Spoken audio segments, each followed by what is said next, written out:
আসসালামু আলাইকুম। যে বন্যার কারণে আজকে নিরীহ লোকগুলি মৃত্যুবরণ করছে, সেই বন্যা প্রতিরোধ করার জন্য আমরা একটা ফারাক্কা বাঁধ চাই। যারা প্রতিটা প্রবাসী ফারাক্কা বাঁধ চান, অবশ্যই আমার এই ভিডিওটা শেয়ার করে দিবেন।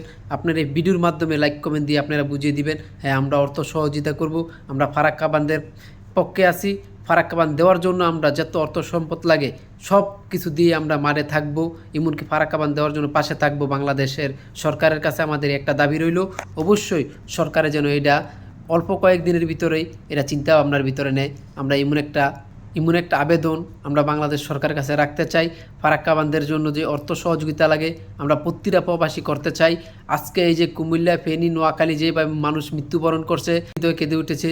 আজকে প্রতিটা মানুষের মুখের ভিতরে হাহাকার, এমনকি কান্না। প্রতিটা মানুষই চায় যেন বাংলাদেশ স্বাধীনতার মতন আবার ফারাক্কা বাঁধ দিয়ে আবার একবার স্বাধীন হতে পারে। অবশ্যই যারা চান প্রবাসী ভাইয়েরা অবশ্যই আমাকে লাইক কমেন্ট করে এটা শেয়ার করে দিবেন। আমি চাই ভিডিওটা যেন বাংলাদেশের যে প্রভাবশালী যে ক্ষমতাবান লোক আছে তাদের কাছে পৌঁছিয়ে যায়, তারা যেন একটা তহবিল গঠন করে ভিতরে আমরা প্রতিটা প্রবাসী অর্থ সহযোগিতা করতে পারি। যে অর্থ সহযোগিতা দিয়ে 2, 4, 5 বছরের ভিতরে যেন ফারাক্কা বাঁধ তৈরি করতে পারে। একমাত্র প্রবাসীদের দিয়েই এটা সম্ভব। আমি আশা করি সবসময় ইনশাল্লাহ প্রবাসীদেরই জয় হবে।